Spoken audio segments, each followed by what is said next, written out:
Hello friends, എല്ലാവർക്കും magic മസാലയിലേക്ക് സ്വാഗതം. ഇന്ന് നോൺ വെജ് റെസിപ്പിയുമായിട്ടാണ് ഞാൻ വന്നിരിക്കുന്നത്. വളരെ പെട്ടെന്ന് പ്രഷർ കുക്കറിൽ ഉണ്ടാക്കിയെടുക്കാൻ പറ്റുന്ന അടിപൊളി സ്വാദിലുള്ളൊരു ചെമ്മീൻ ബിരിയാണിയാണ്. അപ്പോൾ വീഡിയോയിലേക്ക് കിടക്കുന്നതിന് മുമ്പായിട്ട് വീഡിയോ ആദ്യമായിട്ടാണ് കാണുന്നതെന്നുണ്ടെങ്കിൽ ഒന്ന് സബ്സ്ക്രൈബ് ചെയ്തേക്കണേ. നമുക്ക് റെസിപ്പിയിലോട്ട് കിടക്കാം. ഒരു ബൗളിലേക്ക് 250 ml കപ്പിൽ 2.5 കപ്പ് ബസ്മതി റൈസ് ആണ് ഞാൻ ഇട്ട് കൊടുക്കുന്നത്. നന്നായിട്ടൊന്ന് കഴുകിയതിന് ശേഷം നമുക്കിത് സോക്ക് ചെയ്യാനായിട്ട് വെച്ച് കൊടുക്കണം. അരമണിക്കൂറാണ് നമ്മളിത് സോക്ക് ചെയ്യാനായിട്ട് വെക്കേണ്ടത്. അപ്പോൾ സമയം കറക്റ്റായിട്ട് ശ്രദ്ധിക്കുക. അരമണിക്കൂറിലും കൂടുതൽ സമയം നമ്മളിത് സോക്ക് ചെയ്ത് കഴിഞ്ഞാൽ അപ്പോൾ വേവുന്ന സമയത്തിൽ വ്യത്യാസം വരും. ഇനി 1 കിലോ പ്രോൺസ് എടുത്തിട്ടുണ്ട്. നല്ല വലിയ പ്രോൺസ് ആണ് എടുത്തിട്ടുള്ളത്. നന്നായിട്ട് ക്ലീൻ ചെയ്ത് വെച്ചിരിക്കുന്നതാണ്. ഇതിലൊരു 3-4 ചെമ്മീൻ്റെ തല കൂടി ഞാൻ ഇട്ട് കൊടുത്തിട്ടുണ്ട്. തല ഇട്ട് കൊടുത്താൽ ബിരിയാണിക്ക് നല്ല ഫ്ലേവർ ആയിരിക്കും. നിങ്ങൾക്ക് അത് താല്പര്യമില്ലെങ്കിൽ സ്കിപ്പ് ചെയ്യാം. ഇനി ഇതിലേക്ക് 1/2 ടീസ്പൂൺ മഞ്ഞൾപ്പൊടിയും 3 ടീസ്പൂൺ എരിവുള്ള മുളക് പൊടിയും ഇട്ട് കൊടുത്തിട്ടുണ്ട്. 1/2 ടീസ്പൂൺ ഉപ്പ് ഇട്ട് കൊടുക്കാം. ഇത്രയും ചേർത്തിട്ട് ഈ ചെമ്മീൻ നന്നായിട്ടൊന്ന് മാരിനേറ്റ് ചെയ്ത് നമുക്ക് മാറ്റി വെക്കണം. അപ്പോൾ ഇത് മിക്സ് ചെയ്യുന്ന സമയത്ത് നന്നായിട്ട് ഡ്രൈ ആയിട്ട് തോന്നുന്നുണ്ടെങ്കിൽ മാത്രം വളരെ കുറച്ച് വെള്ളം ഒഴിച്ചിട്ട് നന്നായിട്ടൊന്ന് മിക്സ് ചെയ്ത് നമുക്കിത് റെസ്റ്റ് ചെയ്യാനായിട്ട് അരമണിക്കൂർ വെച്ച് കൊടുക്കാം. ഇപ്പോൾ അരി സോക്ക് ചെയ്തിട്ട് അരമണിക്കൂർ ആയിട്ടുണ്ട്. നമുക്കിത് സ്ട്രെയിനറിലേക്ക് മാറ്റി കൊടുക്കാം. വെള്ളമൊക്കെ നന്നായിട്ട് വാർന്നു പോവട്ടെ. കുക്കർ ചൂടാവാനായിട്ട് ലോ ഫ്ലെയിമിൽ വെച്ച് കൊടുത്തിട്ടുണ്ട്. നമുക്ക് മിക്സിയുടെ ജാറിലേക്ക് ഒരു 20 അല്ലി വെളുത്തുള്ളി ഇട്ട് കൊടുക്കാം. 3 ഇഞ്ച് വലുപ്പത്തിലുള്ള ഒരു പീസ് ഇഞ്ചി തൊലി കളഞ്ഞ് കഷ്ണങ്ങളാക്കി ഇട്ട് കൊടുത്തിട്ടുണ്ട്. 10-12 ചുവന്നുള്ളി ഇട്ട് കൊടുക്കാം. ഇനി ഒരു 16-17 പച്ചമുളകാണ് ഇട്ട് കൊടുത്തിട്ടുള്ളത്. ഒരു കൈപ്പിടിയോളം മല്ലിയിലയും ഒരു കൈപ്പിടിയോളം പുതിനയും ഇട്ട് കൊടുക്കുന്നുണ്ട്. ഇനി ഇട്ട് കൊടുക്കുന്നത് കാഷ്യൂ ആണ്. ഞാനിപ്പോൾ ഒരു 10-20 എണ്ണം എടുത്തിട്ടുണ്ട്. സ്പ്ലിറ്റ് ആയിട്ടുള്ള കാഷ്യൂ ആണ് എടുത്തിട്ടുള്ളത്. ഇനി 2 ടേബിൾ സ്പൂൺ അത്യാവശ്യം പുളിയുള്ള തൈര് ഒഴിച്ചു കൊടുത്തിട്ടുണ്ട്. ഇത്രയും ചേർത്തിട്ട് നന്നായിട്ടൊന്ന് അടിച്ചെടുക്കാം. അധികം ഫൈനായിട്ടൊന്ന് അരച്ചെടുക്കണ്ട, ഒരു തരിതരിപ്പോട് കൂടിയിട്ട് അരച്ചെടുക്കാം. നമുക്ക് മാറ്റി വയ്ക്കാം.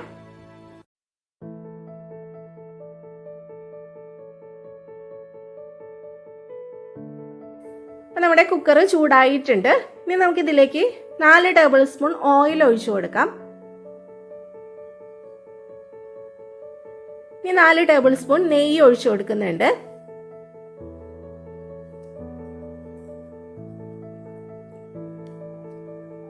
നെയ്യൊക്കെ കുറച്ച് ഉണ്ടായിരുന്നാലാണ് ബിരിയാണി കഴിക്കാനായിട്ട് നല്ല ടേസ്റ്റ് ഉണ്ടാവുള്ളൂ. ഇനി ഇതിലേക്ക് സ്പൈസസ് ആണ് ഇട്ട് കൊടുക്കുന്നത്. ഏകദേശം ഒരു 2 ഇഞ്ച് വലുപ്പത്തിലുള്ള കറുവാപ്പട്ട ഇട്ട് കൊടുത്തിട്ടുണ്ട്. ഒരു 3 ഏലയ്ക്ക, ഒരു 4-5 ഗ്രാമ്പ് ഇട്ട് കൊടുക്കാം. ഒരു സ്റ്റാർ ഇട്ട് കൊടുത്തിട്ടുണ്ട്. ഇത്രയും ചേർത്തിട്ട് അതൊന്ന് ചെറുതായിട്ട് മൂത്ത് വരുമ്പോൾ നമുക്ക് ഇതിലേക്ക് സവാള അരിഞ്ഞു വെച്ചിരിക്കുന്നത് ഇട്ട് കൊടുക്കാം. ഒരു 5-10 കുരുമുളകും ഇട്ട് കൊടുത്തിട്ടുണ്ട് കേട്ടോ. ഇനി ഈ സവാള നന്നായിട്ട് വഴറ്റിയെടുക്കണം. 3 വലിയ സവാളയാണ് ഞാൻ എടുത്തിട്ടുള്ളത്. സവാള നല്ല സോഫ്റ്റ് ആയിട്ട് വരുന്നവരെ നമ്മൾ നന്നായിട്ടൊന്ന് വഴറ്റിയെടുക്കുക. സവാള ഇവിടെ റെഡി ആയിട്ടുണ്ട്. കണ്ടില്ലേ, നല്ല സോഫ്റ്റ് ആയിട്ട് വന്നിട്ടുണ്ട്. ഇനി ഇതിലേക്ക് നമ്മൾ റെഡിയാക്കി വെച്ചിരിക്കുന്ന ഈ അരപ്പ് ഇട്ട് കൊടുക്കാം.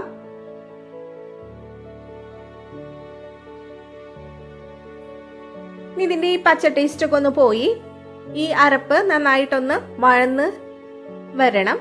ഇതിലെ ചെറുതായിട്ട് എണ്ണയൊക്കെ തെളിഞ്ഞു വരും. ആ സമയം വരെ നന്നായിട്ട് വഴച്ചെടുക്കണം. ഇനി ഇതിലേക്ക് നമുക്ക് തക്കാളി ഇട്ട് കൊടുക്കാം. 3 തക്കാളിയാണ് ഞാൻ എടുത്തിട്ടുള്ളത്. കഷ്ണങ്ങളാക്കി ഇട്ട് കൊടുത്തിട്ടുണ്ട്. ഈ തക്കാളി നല്ല സോഫ്റ്റ് ആയിട്ട് ഉടഞ്ഞു വരുന്നവരെ നമ്മൾ വഴറ്റിയെടുക്കുക.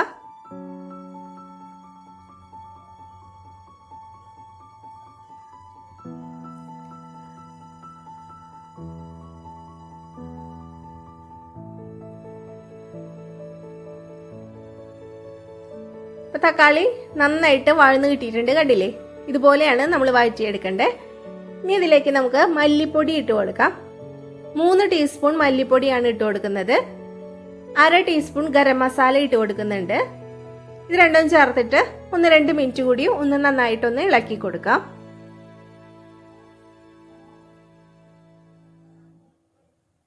ഇനി ഇതിലേക്ക് നമ്മൾ മാരിനേറ്റ് ചെയ്ത് മാറ്റി വെച്ചിരിക്കുന്ന ചെമ്മീൻ ഇട്ട് കൊടുക്കാം.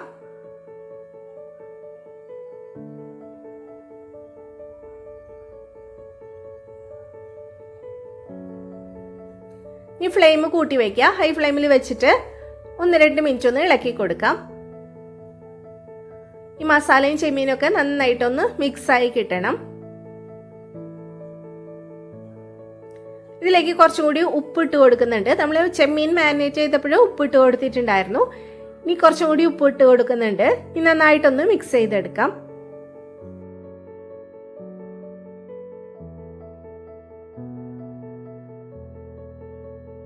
മല്ലിയിലയും അതുപോലെ തന്നെ പുതിനയും ഓരോ കൈപ്പിടി വീതം ഇട്ട് കൊടുക്കാം. എല്ലാം കൂടിയിട്ടൊന്ന് മിക്സ് ചെയ്തെടുക്കാം.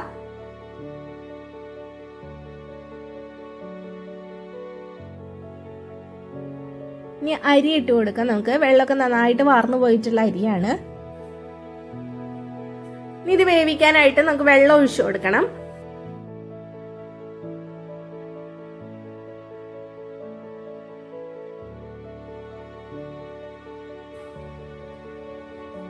ഞാനിവിടെ വെള്ളത്തിന് പകരം തേങ്ങാപ്പാലാണ് ഒഴിച്ചു കൊടുക്കുന്നത്. അധികം കട്ടിയുള്ള തേങ്ങാപ്പാലൊന്നും വേണ്ട. 1 കപ്പ് തേങ്ങയാണ് ഞാൻ എടുത്തിട്ടുള്ളത്. അതിലേക്ക് 1.5 കപ്പ് വെള്ളം ഒഴിച്ചിട്ട് നന്നായിട്ട് അടിച്ച് പാല് പിഴിഞ്ഞു വെച്ചിരിക്കുന്നതാണ്. അപ്പോൾ ഏകദേശം ഒരു 1.25 കപ്പ് പാലാണ് കിട്ടിയിട്ടുള്ളത്. നിങ്ങൾക്ക് ആ അളവിൽ അടിച്ചെടുക്കുമ്പോഴേ എത്രയാണോ പാല് കിട്ടുന്നത് അത് ഒഴിച്ചു കൊടുക്കുക. ബാക്കിയുള്ളത് നമുക്ക് വെള്ളം ഒഴിച്ചു കൊടുക്കാം. അപ്പോൾ 1.25 കപ്പ് പാലാണ് എനിക്ക് കിട്ടിയിട്ടുള്ളത്. അത് ഒഴിച്ചു കൊടുത്തിട്ടുണ്ട്. ഇനി നമുക്ക് 1/4 കപ്പ് വേണ്ട 3 ടേബിൾ സ്പൂൺ വെള്ളം മാറ്റിയിട്ട് അതും കൂടി ഇതിലേക്ക് ഒഴിച്ചു കൊടുത്തിട്ടുണ്ട്. ഇപ്പം നമ്മൾ 2.5 കപ്പ് അരിയാണ് എടുത്തിട്ടുള്ളത്. അതിന് 2.5 കപ്പ് വെള്ളം ഫുള്ളായിട്ട് എടുക്കരുത്. 2.5 കപ്പ് വെള്ളത്തിൽ നിന്ന് 3 ടേബിൾ സ്പൂൺ വെള്ളം മാറ്റിയിട്ട് അത്രയും വെള്ളമാണ് നമ്മൾ ഇതിലേക്ക് ഒഴിച്ചു കൊടുക്കേണ്ടത്. അതിൽ 1.25 കപ്പ് തേങ്ങാപ്പാലാണ് ഞാൻ ഒഴിച്ചു കൊടുത്തിട്ടുള്ളത്. ബാക്കിയുള്ളത് വെള്ളം ഒഴിച്ചു കൊടുത്തിട്ടുണ്ട്. അപ്പം മനസ്സിലായി കാണുമെന്ന് വിചാരിക്കുന്നു. ഇനി ഇതിൽ ഉപ്പ് കറക്റ്റ് ആക്കി എടുക്കണം. ഉപ്പ് കറക്റ്റ് ആണോ എന്ന് ചെക്ക് ചെയ്ത് നോക്കാം. നന്നായിട്ട് തിളച്ച് തുടങ്ങുമ്പോൾ നമുക്ക് അടച്ചു വെച്ചിട്ട് വേവിച്ചെടുക്കാം. വെള്ളത്തിൽ കുറച്ച് മുന്നിട്ട് നിൽക്കണം ഉപ്പ്. എന്നാലാണ് ഈ റൈസൊക്കെ വെന്ത് വരുമ്പോൾ ബിരിയാണിയിൽ കറക്റ്റായിട്ട് ഉപ്പ് ഉണ്ടാവുള്ളൂ. നമ്മളിത് മീഡിയം ഫ്ലെയിമിൽ വെച്ചിട്ട് കറക്റ്റ് ഒരു 6 മിനിറ്റ് കുക്ക് ചെയ്യുക. 6 മിനിറ്റ് ആകുമ്പോൾ ഫ്ലെയിം ഓഫ് ചെയ്ത് കൊടുക്കുക. ഇനി ഒരു 10 മിനിറ്റ് കൂടി കഴിഞ്ഞിട്ടാണ് തുറക്കുന്നത്. കണ്ടില്ലേ, 10 മിനിറ്റ് കഴിഞ്ഞപ്പോൾ അതിൻ്റെ സ്റ്റീമെല്ലാം കളഞ്ഞെടുത്തിട്ടുണ്ട്.